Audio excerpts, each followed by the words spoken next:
Oh là là, regardez cette vue. Magnifique, il y a une petite maison là-bas. Je vérifie que la GoPro est toujours là. Oui, c'est bon. Salut à tous, c'est Julien. Au programme, une nouvelle balade. Ça, vous vous en doutez, je suis pas à pied, je suis sur cette Desert Sled. Et donc une balade, on va dire, 3/4 de route, 1/4 off-road. Et ouais, j'essaye de mettre un petit peu d'off-road partout. Direction, comme d'habitude, les Cévennes, limite Gare Lozère, Hérault. Et l'off-road cette fois-ci, ça va concerner la forêt de l'Égoile avec notamment le col de l'Homme Mort, le lac de Pise ou des Pises. C'est des coins que j'ai repérés sur Google Maps. J'avais déjà vu des panneaux pour y aller, mais effectivement c'est une piste, donc j'avais jamais osé m'y aventurer. Et donc aujourd'hui, je vais tenter.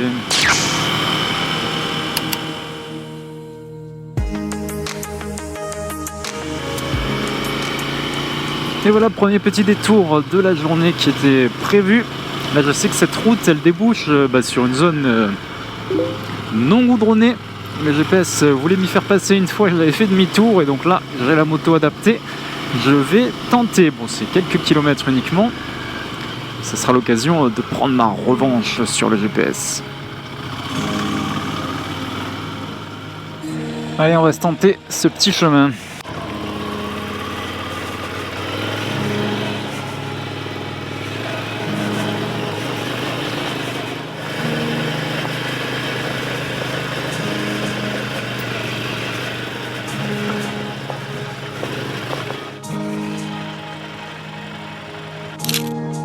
Bon, pour l'instant, ça se passe bien.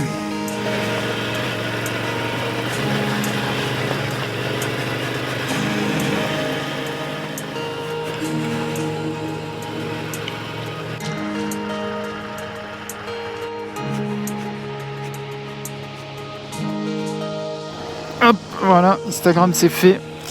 Petite photo vidéo boomerang en live. C'est presque 11h, c'est que le début, ça c'est l'introduction en fait, c'est pas ça la vraie balade. La vraie balade c'est en forêt autour de l'Égoile. Là c'est juste un chemin de cailloux avec une ancienne mine, une ancienne carrière autour du cirque de Navacelles.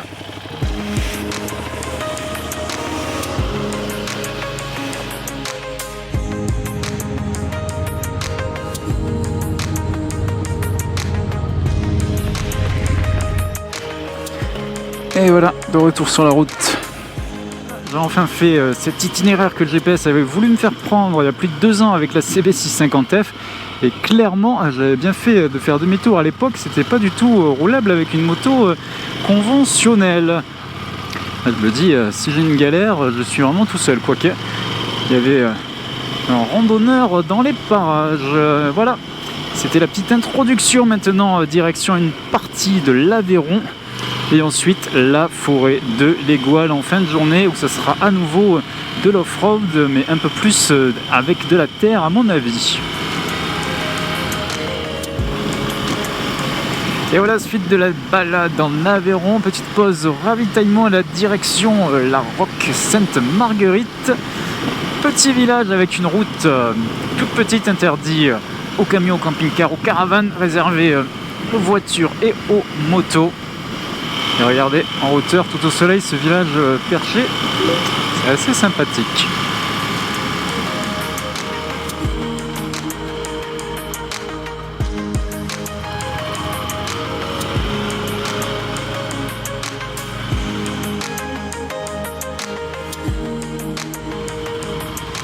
Ah ben merde alors. Bon ben voilà, changement de programme. Pour moi c'est le deuxième itinéraire un petit peu changé cette semaine. Et voilà, éboulement, route barrée. J'avais pas vu l'info sur internet. Et voilà, arrivé sur les hauteurs de Millau avec vue sur le viaduc. C'était pas prévu, c'était pas ce genre de paysage que je voulais vous montrer. Je préférais prendre la petite route, mais on va quand même y arriver. J'ai l'impression qu'il y a toujours une course cycliste dans les parages.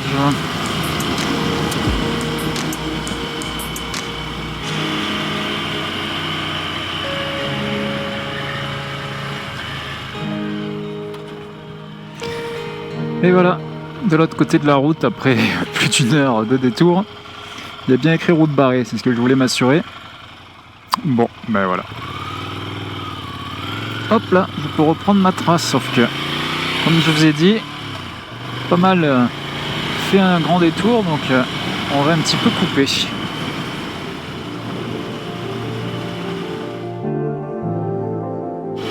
Et là, je dois vous avouer que même si on est fin mai, je rallumais les poignées chauffantes, au minimum certes, mais glazées.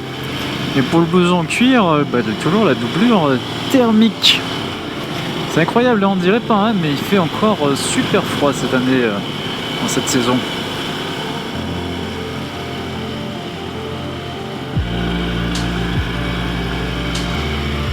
C'est quand même très sympa là, vraiment toute petite route. Vous voyez, je suis passé dans le secteur quand même un certain nombre de fois et j'avais jamais repéré ce petit hameau avec cette route. C'est vraiment tranquille, un bon plan pour cet été. Avec le petit cours d'eau en contrebas là, petite cascade.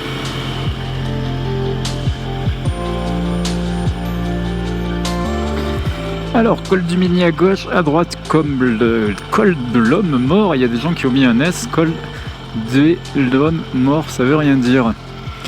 Dourbi par là, ben moi c'est à droite, hein, col de l'homme mort.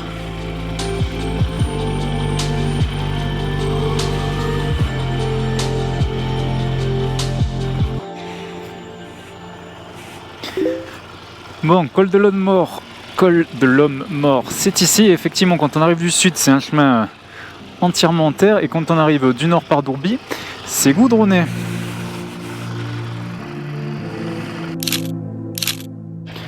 Lac des Pises, 2 km 3.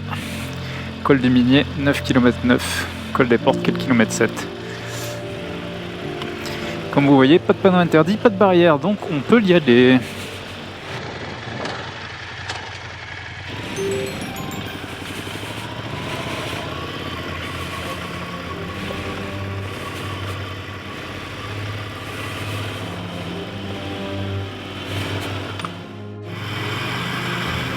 Et voilà, deuxième portion off-road de la journée. À mon avis, ça va être un peu plus compliqué. Voilà, déjà là.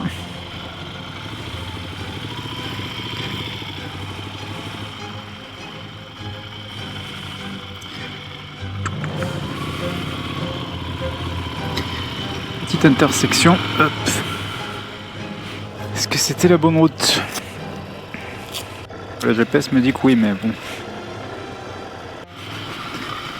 C'était la bonne route, continuons.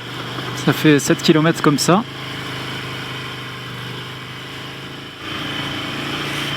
Ah bah voilà, là c'est plus du chemin, c'est du béton. Hop là. Ah ouais, juste sur une toute petite portion. Voilà, ça c'est les cailloux.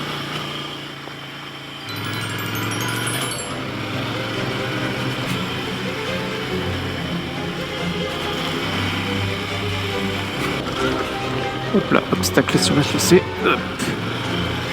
Et là, on est dans du sable. Oh là là, regardez cette vue. Magnifique, il y a une petite maison là-bas. Vérifie que la GoPro est toujours là. Oui, c'est bon. Hop là, on se rassoit sur le béton. Petit dodane là. Bon, bah c'était quand même pas mal là. Je suis pas encore arrivé jusqu'au bout, mais je me dis si la batterie s'épuise avant que j'arrive, je pourrais pas faire de conclusion. Voilà, bah encore une balade un petit peu routière et un petit peu off-road, une balade mixte. C'était pour ça que j'avais acheté la moto, donc vous voyez, je me suis pas trompé. J'arrive à faire ce que je veux. Bon, maintenant niveau off-road, il va falloir que j'apprenne un peu mieux à piloter dans les cailloux, sur sable et autres. Mais c'est déjà un bon début là, hein. Ça fait même pas un mois et demi que j'ai la moto, j'ai déjà fait 4-5 sorties avec un peu d'off-road, donc je pense que c'est un bon début. Voilà, c'était Julien. Oula, non, on va l'en faire. T'as vu qu'il y a tous ces dodanes. Hop, eh ben non, on va pas faire de conclusion, il y a encore un peu de sable.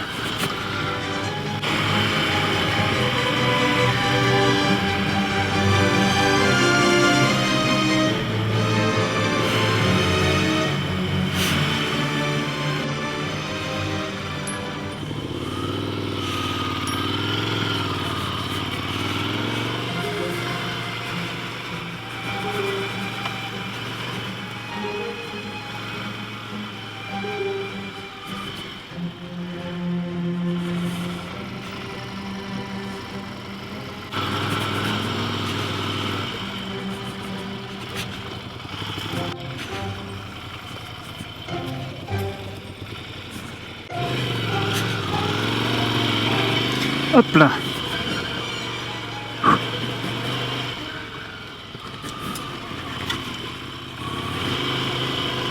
Voilà, cette route est un peu meilleure.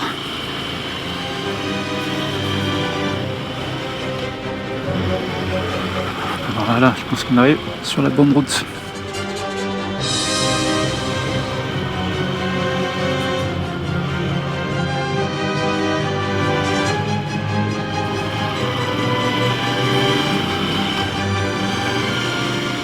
Et ben voilà, off-road c'est fait. Bon, c'est vrai qu'une fois en forêt, c'est assez difficile de se repérer quand il y a plusieurs chemins. Difficile de savoir quel est le bon chemin. Et là, il va falloir que j'enlève le mode off-road. Donc on va s'arrêter par ici. Hop, voilà. Hop, on désactive les poignées chauffantes aussi. Et c'est bon. Et voilà, là je rejoins la toute petite route que j'avais pris tout à l'heure. En fait, on peut faire tout le tour de cette zone sur cette route-là, sans faire de off-road. C'était quand même plus sympathique de passer en sous-bois, dans la boue, dans la terre, dans les cailloux. Bon, c'est vrai que c'est pas très rassurant de faire ça tout seul. Peur de se perdre. Voilà, vous voyez, c'est que 15 heures, donc c'est bon. Mais imaginez si vous avez un problème perdu là-dedans. Bonjour la galère. Et voilà, on arrive au col du Minier. Alors, route forestière du Lengas. Attention à pénétrer sur une voie privée. La viabilité incertaine, priorité au chargement de bois. La circulation est autorisée au risque et péril des emprunteurs. Sur 11 km. Ah voilà, donc voie privée pour le bois, mais on peut quand même y accéder à nos risques et périls. Bon ben voilà, je n'ai pas péri malgré le col de l'homme mort. Voilà, bon ben je pense que c'est sur cette route roulante que je vais vous laisser, enfin. C'était Julien pour checkmyrides.fr et je vous dis à bientôt.